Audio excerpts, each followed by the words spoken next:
De proyección, los que quepamos, y como la película es larga, pues si os parece, voy haciendo las presentaciones, aunque alguien se pierda algo, porque lo importante es ver la película.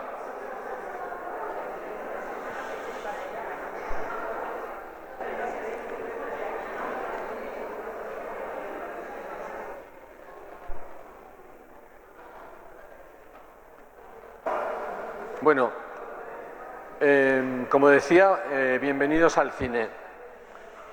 Alguno decía por la puerta si habíais traído palomitas, pero me temo que no es una película de palomitas.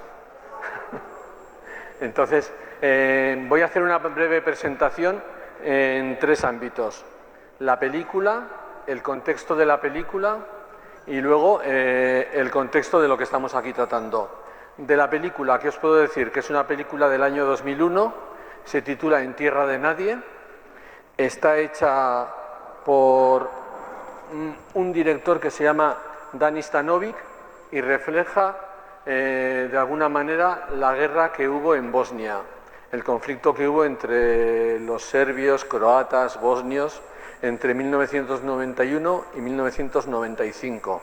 Os sonará, de esto hablaré luego. De la película decir que es una buena película, que mantiene la tensión y de hecho recibió el Oscar a la mejor película de habla no inglesa en el 2001. O sea que bueno, pues ya es una garantía. Y de la temática ya la vais a ver, pero solo por adelantar algo, yo creo que tiene tres críticas la película. Por una parte, una crítica a la guerra, al absurdo de la guerra.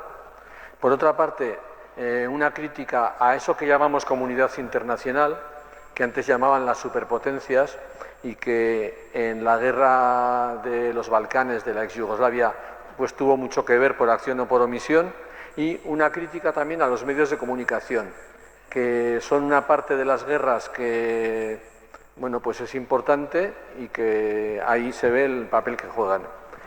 De la guerra, ¿qué os puedo decir? Lo que os decía, la guerra de los Balcanes se desarrolló de 1992 a 1995 con distintas fases y fue una guerra de desmembramiento de la antigua Yugoslavia. Eran gentes muy distintas, los croatas, los serbios, los bosnios, los eslovenos, y en distintas fases y con mayor o menor violencia se fueron separando desde cierto convencimiento de que, o con la idea de que los serbios querían mangonear demasiado y que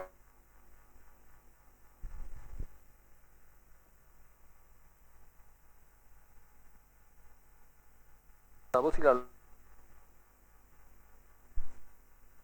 Se han acabado las pilas, igual. Bueno, se le han acabado las pilas, pero mientras no se me acaben a mí, no hay problema. Entonces, la película refleja una parte de esa guerra, que es el conflicto entre los serbios y los bosnios, que fue una de las primeras guerras transmitidas en directo por la televisión.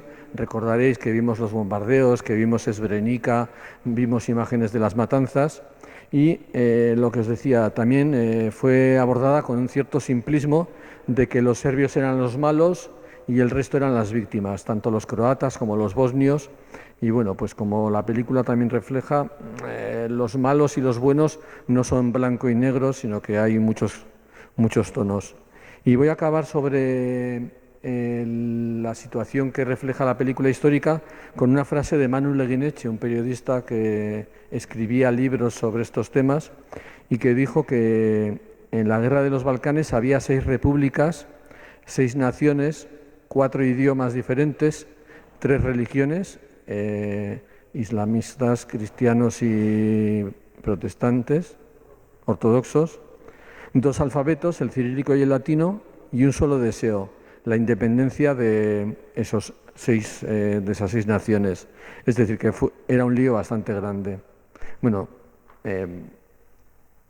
sí, no me resisto a decir que la guerra de los Balcanes tiene antecedentes, si podéis leer por ahí, pues ya desde la época del Imperio Romano. Ya cuando el Imperio Romano, la mitad se quedó en el ámbito de Constantinopla y la otra mitad se quedó en el ámbito de Roma, y a partir de ahí, con distintas invasiones de los griegos, los albaneses y demás, vamos, que el tema venía de muy atrás. Y de hecho, en lo que he leído un poco documentándome estos días, cositas que ya podéis encontrar por internet fácilmente, pues tanto los serbios como los bosnios se arrogan el derecho de que ellos estaban antes que el otro y que el otro es el que llegó después y no sé qué. Y bueno, pues es un poco como ser los auténticos del sitio. Y sobre el tema, pues porque estamos hablando de la guerra y de la paz, voy a leer el punto 261 de Fratelli Tutti, en un documento que aconsejo leer y que dice: toda guerra deja al mundo peor que como lo había encontrado. La guerra es un fracaso de la política y de la humanidad, una claudicación vergonzosa, una derrota frente a las fuerzas del mal. No nos quedemos en discusiones teóricas, tomemos contacto con las heridas, toquemos la carne de los perjudicados, volvamos a contemplar a tantos civiles masacrados como daños colaterales, entre comillas, preguntemos a las víctimas, prestemos atención a los prófugos, a los que sufrieron la radiación atómica o los ataques químicos, a las mujeres que perdieron sus hijos, a los niños mutilados o privados de su infancia. Prestemos atención a la verdad de esas víctimas de la violencia. Miremos la realidad desde sus ojos y escuchemos sus relatos con el corazón abierto. Así podremos reconocer el abismo del mal en el corazón de la guerra y no nos perturbará que nos traten de ingenuos por elegir la paz.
Sí que me parecía que si alguien quiere expresar en una frase pues la sensación que tiene después de ver la película, más que empezar un turno de debate o de preguntas, no sé, tuvimos dudas de poner esta película porque ciertamente refleja el absurdo de la guerra y en lo que acaban todas las guerras, pero te deja como un sabor de boca de decir, pues por esta vía desde luego no hay solución, ¿no?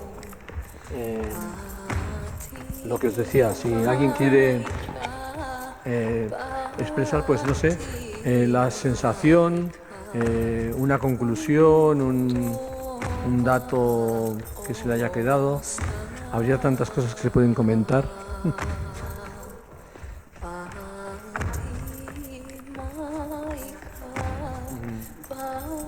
Sí, dice la señora, dice que es un absurdo. En eso yo creo que estamos bastante de acuerdo.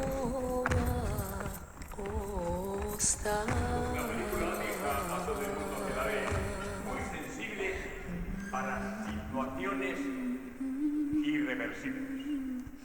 El regalo de Hollywood con la alfombra de oro, pues fue una, califiquémoslo, de martingala para la oportunidad que exhibe la película, que dentro de poco veremos otra similar de lo de Ucrania y de Rusia.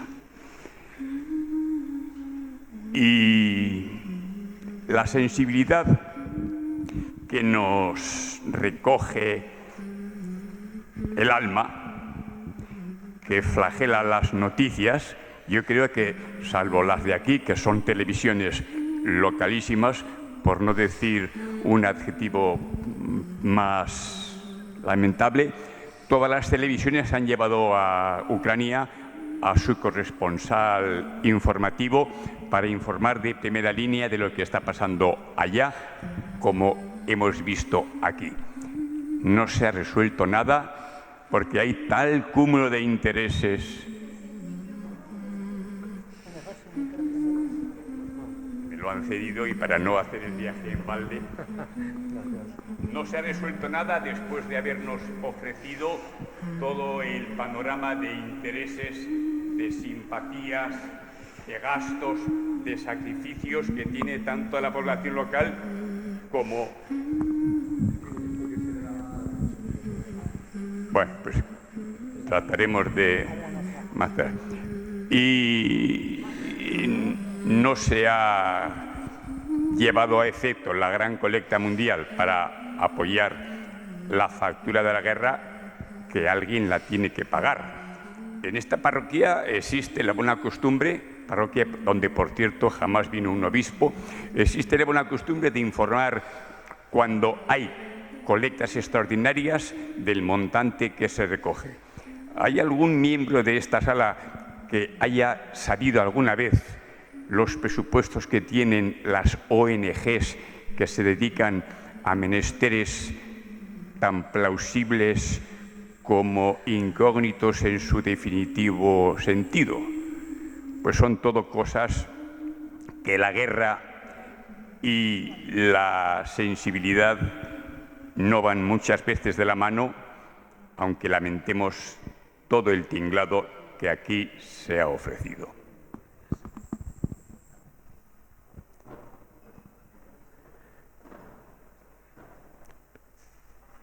A ver, es que podríamos comentar, por ejemplo, el diálogo como solución, pero... A mí, sencillamente, aparte de lo que los estados tengan que ver o no que ver, lo que me da pena son los fanatismos, ¿no? Porque a pesar de que se han conocido tan de cerca, que han tenido ese dolor común, el mismo fanatismo ha hecho que unos se maten a otros. El fomento de ese fanatismo es el que, aunque los estados intervengan, los pueblos siguen teniendo esa sensación de que lo mío es lo mejor y lo único, que es lo que nos lleva un poco al odio y al resquemor, ¿no? Sí, yo iba a comentar de los estereotipos, ¿no? Ahí en la película está claro el estereotipo que tienen cada parte de la otra y la falta de diálogo. Mañana, precisamente, pues vamos a tener una sesión más en positivo para hablar de la escucha, del diálogo como soluciones o como caminos para enfrentar los conflictos, porque lo que está claro es que los conflictos existen, ¿no? En este caso, bueno, pues son pueblos diferentes que se ven obligados a convivir con tradiciones, con costumbres, con religiones, con lenguajes diferentes, pero desde el camino de la incomunicación y de la incomprensión se alcanzan este tipo de no soluciones y de absurdos, ¿no? Es un poco en lo que estamos toda la semana reflexionando. Hay un dicho en euskera que dice Richiki inferno haundi, pueblo pequeño, infierno grande. Y es que cuando no hay comunicación y diálogo esto va a lo grande, pero es que se empieza desde el vecino, ¿no? Desde el barrio, desde abajo, desde el pueblo. Y aunque no haya guerras en pueblos, hay pueblos en guerra, vamos.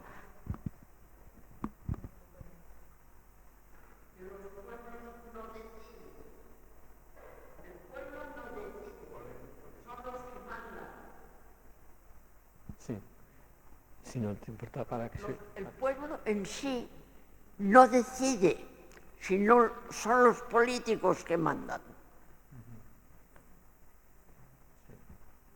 Alberto.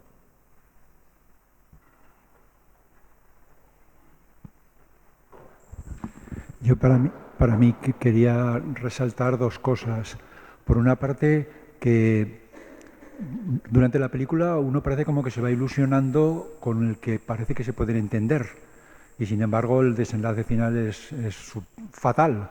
Entonces la pregunta que yo me hago es ¿cómo durante mucho tiempo atrás alguien o unas circunstancias ha ido cargando odio en esas personas, ¿no? Ha ido creando odio. Entonces, claro, el desenlace es lo que hemos visto, pero lo que no muestra la película es todo el proceso de carga, de ir creando ese odio en las personas de unos contra otros. Y me parece que es fundamental ese aspecto, porque es lo que puede estar a nuestro alcance, y es lo que estos días hablábamos, ¿no? O sea, cualquier signo, cualquier detalle, cualquier cosa que hagamos por desactivar el odio al otro, por desactivar todo lo que es crear esa imagen del otro como enemigo, pues está contribuyendo a que nunca se llegue a esos escenarios. Y luego el otro aspecto que a mí me ha parecido muy importante es el papel de Naciones Unidas, ¿no? O sea, que aparentemente una fuerza de interposición que tendría que estar allí, salvaguardando el que no se maten unos a otros, y sin embargo los intereses, la imagen, todo, vamos, que quedan como el moco, vaya. Y me parece que también es muy, muy serio, y que me parece muy bien que haya una película como esta que denuncie esos intereses políticos que hacen que no se actúe de la manera que corresponde, ¿no? Sí, sobre el papel de Naciones Unidas, si recordáis, la primera parte del conflicto de la ex Yugoslavia fue entre Serbia y Ucrania, y ahí intervinieron enseguida. Pero pues en esta segunda parte, que afectaba a los bosnios, pues la comunidad internacional ya tenía más dudas de si apoyar la creación de un Estado musulmán en Europa, y bueno, pues eran aquellos años. Bueno.